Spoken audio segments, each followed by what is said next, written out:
We got a loaded show coming for you guys just around the corner. But before I hopped in the studio today, my bosses gave me a challenge, and he actually gave you guys a challenge. He said, I bet you Vikings fans can't pick up 15 subscribers on today's video. So, guys, I'm asking for your help. If you're new here or haven't hit that subscribe button yet, it's a free, easy way to help us out, and you'll just be a more informed Vikings fan. So go down there, hit that subscribe button, and prove my bosses wrong.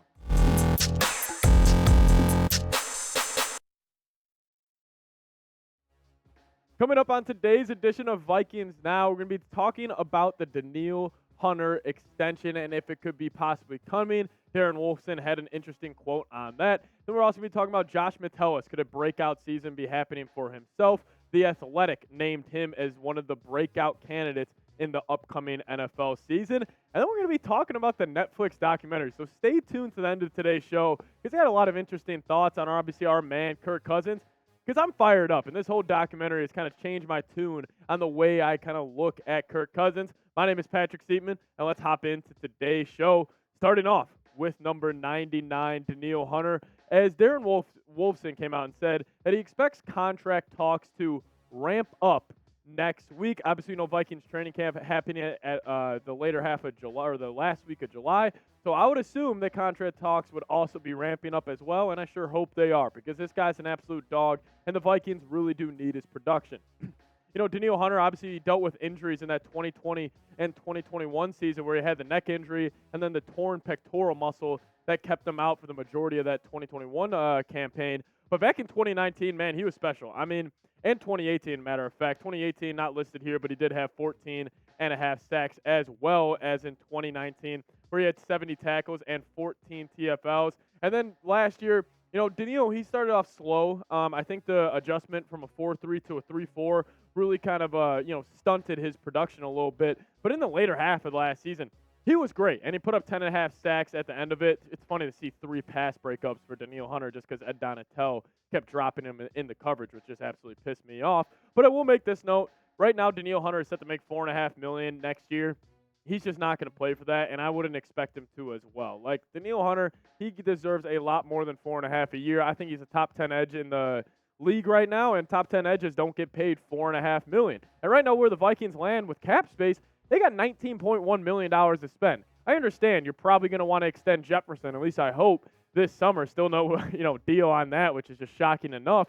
But they do have money to spend. They got some of the most cap space left in the NFL, so let's go extend your good players. Darisaw needs an extension. Obviously, Jefferson and now Danielle Hunter, might as well get him paid. He deserves it. And we'll look at other edge rushers and how they get paid here in a second. But I'll ask you guys this question. I'll make this a pinned comment on today's video. So if YouTube throws an ad break your way, sit back, let it play, and answer today's pinned comment of how much would you pay Danielle Hunter per year? Let me know your thoughts down in the comment section.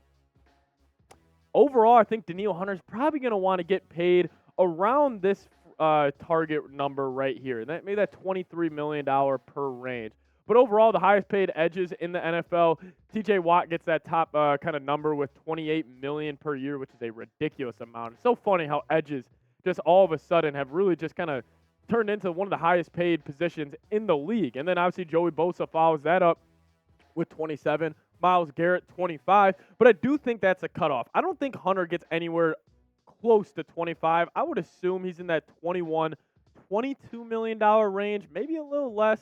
But, we're going to have to wait and see. But overall, Kwesi, get this done. Like, let's sign him. We got the cap space to spend. We got the money to blow here. Because overall, the Vikings can't afford to lose this guy. Like, you look at the Vikings edge group right now. You have Danielle, obviously. But losing Zadarius Smith, was a big loss, especially from a production standpoint, because Z. Smith put up 10 and a half sacks last year. And yes, he did not finish the year too strong, but you still need that production. If you look at the past Super Bowl champions, they're all elite at getting to the quarterback. Obviously, what Chris Jones does for the Kansas City Chiefs, and then the year before that with the Los Angeles Rams and Aaron Donald, Von Miller, Leonard Floyd, and then the year before that with the Tampa Bay Buccaneers when they were wrecking havoc against the Chiefs in the Super Bowl with JPP, Ndamukong Suh, Shaquille Barrett. If you want to win in the modern-day NFL, you got to get to the quarterback, and Danielle Hunter is one of the best. So, Kwesi, get it done. Let's lock this man up because he's just freaking good at football, and I want to see 99 in the purple and gold for the next couple of seasons.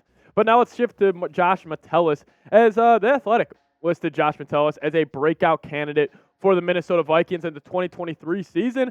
And I kind of agree. It was actually Alec Lewis who covers the Vikings for The Athletic, and this is what he had to say. There's a bit of a longer quote, so stick with me here. He said the Vikings have a potential Hall of Fame safety in Harrison Smith. They also selected safety Lewis Cine in the first round of the 2022 draft. So where does Metellus fit in? Well, if this spring was any indication, the short answer is everywhere.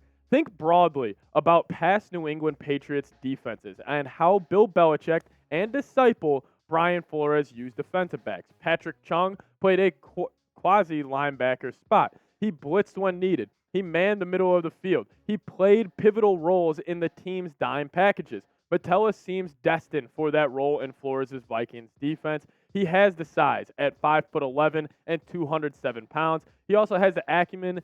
He also has the same acumen, having been awarded team captain honors late last season. Expect Metellus to play often and occupy a pivotal position in the new look defense for the Vikings.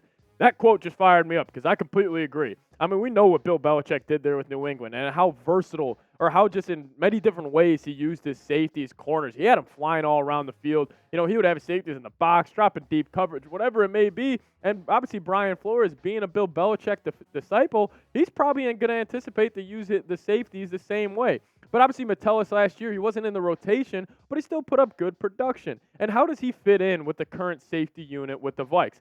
All four of these guys on screen right now, I do expect them all to get playing time. Like Lewis Cine, obviously he will probably get that starting role at free safety, I would assume, over Cam Bynum and Josh Metellus. Just because, you know, you spend a first-round pick on a guy, you're going to want him to play. Now, so you know Harrison Smith, future Hall of Famer, love him, one of my favorite players of all time in the NFL. Obviously, Cam Bynum, who struggled last year, amped it up a little bit in the later half of the season, but still really, really struggled for the majority of it. And then, obviously, Josh Metellus. But what do I expect from Brian Flores and how he's going to utilize this safety unit? I expect all four safeties to play, and not only just play, but to play all over the field. This is why I love this Vikings kind of young and up-and-coming secondary, I'll call it. Not a ton of talent on that, obviously, side of the football, especially in the secondary there, but they're all extremely versatile. We know Harrison Smith and the way, you know, Mike Zimmer used to use him. He was in the box. He was dropping back in the coverage. He was doing everything. And then Lewis Cine at Georgia did the same thing. And obviously, Cam Bynum, he was a freaking cornerback in college, and now he's playing safety, so he has that versatility. And then you just heard what Alec Lewis said about Josh Metellus. He can play everywhere, and I do think he has a strong chance to actually break out next season. I'm just excited to see how B-Flow is going to use these four safeties. But with obviously the season just around the corner and the biggest question mark being around this Minnesota Vikings defense, I want you to give the Vikings defense a Madden rating. Obviously, this team was damn near last in every statistical category last season. So I ask you, give the Vikings defense a Madden rating. Scale 1 to 99. I'm probably sitting at low to mid 70s right now. Now I'm gonna be diving into my thoughts on Kirk in the new Netflix series, because I've honestly changed my tune. This has honestly fired me up more than anything. Just seeing Kirk kind of go about his day-to-day life with his family, just how he handles himself, I think has been awesome. And I think a lot of people are going to start to change their tune on Kirk here in a second. But this is one of the funniest quotes, I think, out of the whole show. He said, Kirk on his haters, if they're not just getting the respect that he believes he deserves. He said, if I walked on water, people would say because I can't swim. I love that Kirk's kind of embracing this a little bit. He's also kind of having fun with it as well, because it's true. I mean, Kirk can really do no right in some people's eyes. Like, I really do believe people will have the same perception on Kirk Cousins until he's hoisting a Lombardi trophy. Like, he could go to 6 straight Super Bowls and lose them all, and I still think people would view Kirk Cousins as just a mediocre quarterback. Like, I think until he hoists that Lombardi trophy, people are just going to stay with their preconceived notions of who he is as a quarterback. But my notions have honestly changed watching this documentary. Like, he cares so freaking much about this football team and just winning. He's an overall good dude. I mean, he is a stereotypical white dad, and I think it's absolutely hilarious. I mean, the fact that him and his wife still go to TJ Maxx and Kohl's, you know, in the streets of Minnesota just crack me up. So I'm all in on Kirk. And one thing during the documentary, Kirk got his ass kicked, man. Like, some of those clips during the show where he was getting killed by the Philadelphia Eagles, you know, the Buffalo Bills. I think it really emphasized how, you know, what a beating he went through last season, and he fell third in the most sacked quarterbacks in the 2022 season. But I mean, the whole show was, I swear, Kirk every single play. He would get hit in this rib area, and he would just be grimacing every single time. It was funny. You would just hear like after every single hit. And it was Kirk, like literally for 5 minutes of the show last night. He would just be in so much pain. But it honestly, it fired me up. Like, Kirk is one tough MFer, and I'm excited to see him play next year because I think Kirk, we already know he's got a chip on his shoulder, being the fourth rounder, being scolded amongst national media members, but he's got a 1-year prove-it deal with the Vikings.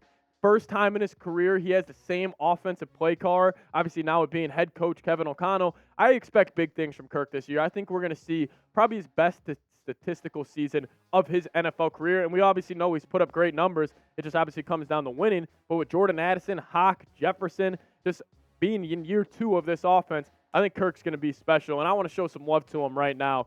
Type his jersey number, type number 8 in the comment section. I'm honestly itching right now to see Kirk play football because this dude, he drives me crazy. But if there's one guy in the NFL that I am rooting for and that I would love to see win a Super Bowl, obviously I want the Vikings to win the Super Bowl first, just because I'm a diehard fan. But I would love to see Kirk hoist that Lombardi trophy and just shut everybody up, who is a doubter of him. So show some love. Type 8 down in the comments section. As always, you guys can follow me on Twitter. I'm going to be tweeting about this Netflix documentary. I actually just finished up, I'm in between episodes 3 and 4 right now, about halfway through episode 3. So I'll be tweeting about that. And if you guys just want more Vikings content on your timeline, hit me up on Twitter, @Pat Seatman. See you guys next time. Skol Vikes.